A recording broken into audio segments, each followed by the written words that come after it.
Quatrième épisode de notre série. Ce soir, nous rencontrons une lithothérapeute. Elle vend des pierres semi-précieuses qui, d'après elle, amélioreraient la vie des gens. Arnaud Wüst et Cathy Collin. Chaque matin et chaque soir, Jacqueline Magny exécute le même rituel. Elle change ses bracelets et ses colliers comme des talismans.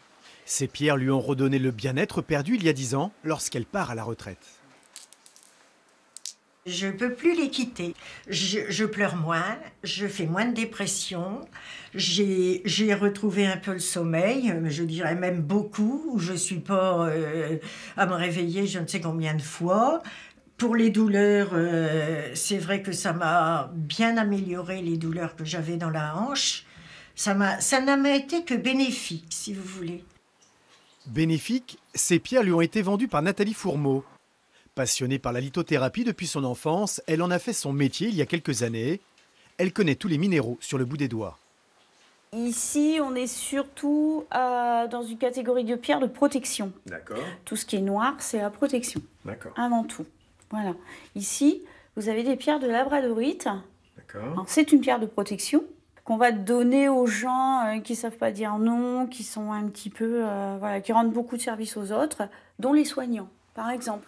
Les pierres, surtout précieuses, étaient réservées aux rois et aux nobles.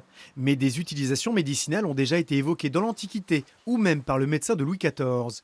Les Gaulois, eux, mettaient une pierre d'ambre dans leurs bottes avant une bataille. Aujourd'hui, la lithothérapie s'est popularisée. Je viens vous voir pour avoir des pierres de protection. En fait, l'œil de tigre, c'est une pierre qui est très forte en énergie. Et qui va rejeter, elle fait un bouclier de protection contre la méchanceté. Donc elle va rejeter la méchanceté des gens. Pas dit qu'elle n'aura pas de méchanceté, mais les gens vont se la reprendre.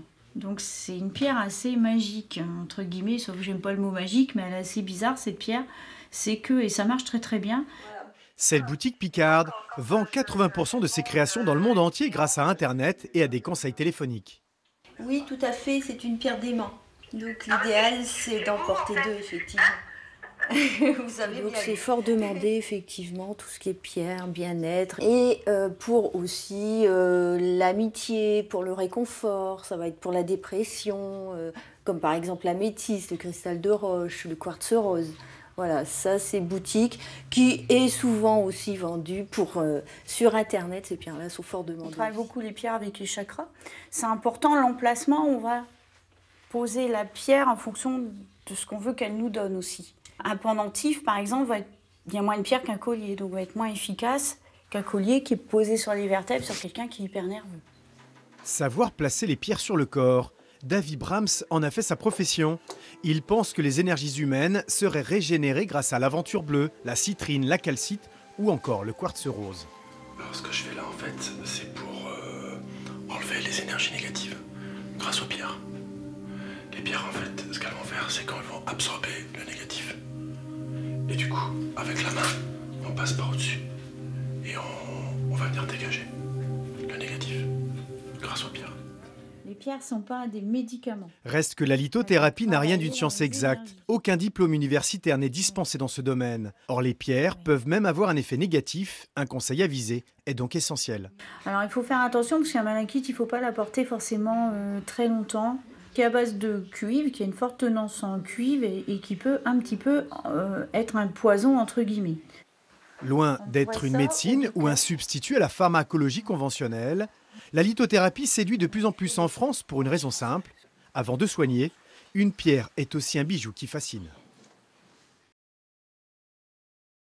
Pour une bonne dose de bien-être sans ordonnance, le choix est large. Thérapie par la lumière, les plantes et les minéraux, des techniques de relaxation autrefois peu connues, aujourd'hui démocratisées.